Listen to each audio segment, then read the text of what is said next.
This is something dogs got to get used to pulling. So I start with a young dog that's never been on a back tie on a harness, and I use food. So they're pulling into the harness with food because some freak out a little bit. Like, wow, that thing, yeah. Levi did. Yeah. So I back tie a lot with food. Then I pull food away, so they're really frustrated, stretch for it, and I give them food again.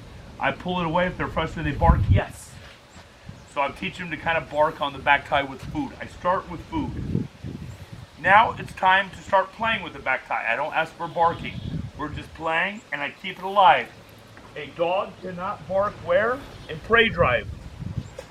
So I'll maybe just kind of swing it so the dog's kind of interested, swinging it around. Now it's time to give the bite. I go real slow. They bite, we play tug of war. Count. I hold them under the chin. We're just playing a game. Now it's time to start teaching them to bark, where barking makes movement. I make it real simple when I do seminars now. I'm going to call it roping, left, right. So your dog's on a plot, you start roping. You go left, rough, rough, rough, right, rough, rough, rough. Yes. You can't go wrong with that simple little way. Because I see a lot of people, they're like this, and they're like, oh my God. It's all kind of messed up. So you just rope over your head, go left, rough, rough, rough, rough, rough, rough. Yes, that's how I started that dog. So what is he learning? He's learning, first of all, that Joel's fun. When I have a dog, I back tie him.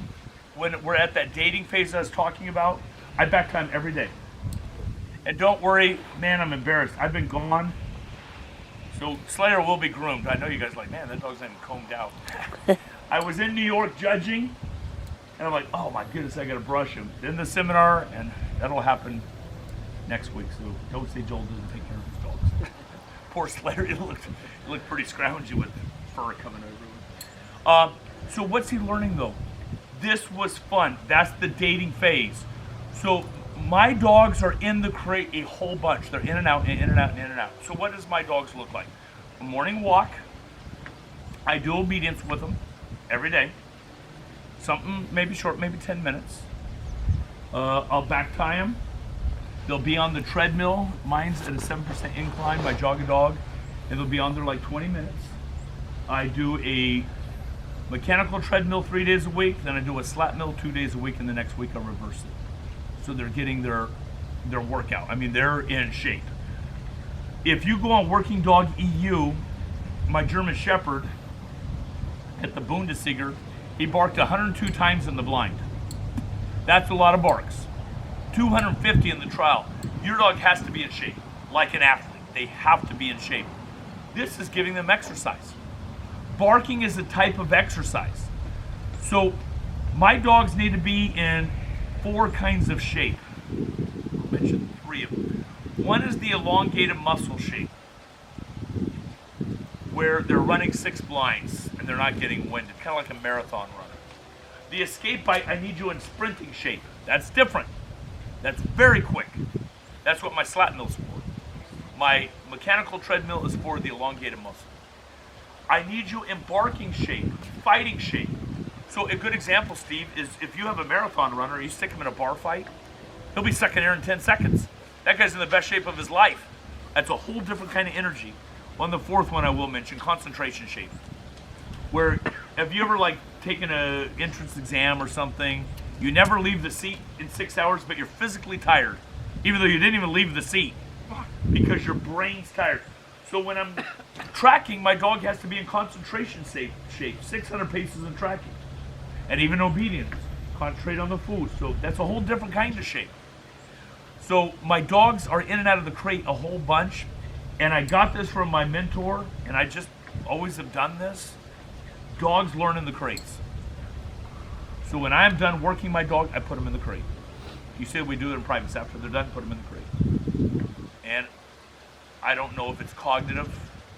I don't know if there's been scientific research on it. Yep. There has? There has. If they say that what happens is they focus on the last thing that happened. I heard that. And they are able to then process what happened. Okay, so if you take them on a walk, deleting that, which is Right. happening. You're putting another activity. You're interfering. Got it. With. That makes sense. They've just always told me to do it, and I always have, and it's worked. Yeah. So I'm always thinking though of what I want to work on that day. So I'm not getting into offense and defense. So let's just say next week you go back, and you're like, all right, what did I take away from this last workshop? What did I take away?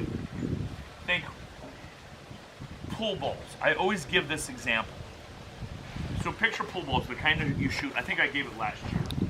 The kind of pool balls that you shoot pool with. Picture ball 1 to 500. So 1's the worst thing that could happen in a trial, all the way to 500, which doesn't really matter. What's the worst thing that happened in a trial? Your dog bites Get the judge. disqualified for it. Yeah, well, your dog bites the judge. Second worst thing, your dog attacks another judge. You can put the balls whatever. Third worst, your dog is running around stupid in the field and you can't get him under control.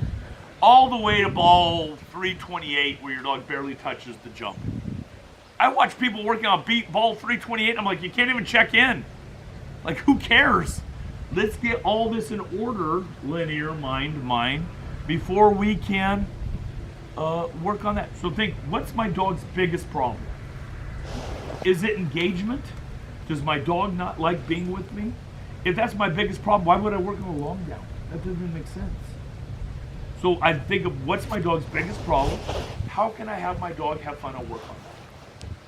So when you bring your dogs out today, let's problem solve. Like, this is my biggest problem with my dog. My dog doesn't do this. It's going around the jump. I'm giving an example. I spoke about the jump yesterday. But you guys, so Jane, we can bring a dog out, but you direct me what's your biggest problem, the biggest pool ball. We'll always have a ball number 1, like when your dog's perfect with other dogs, perfect with judges. Well, there's always something you're working on. All right, who's next? Don't, go. Okay, We're ready? we're ready. What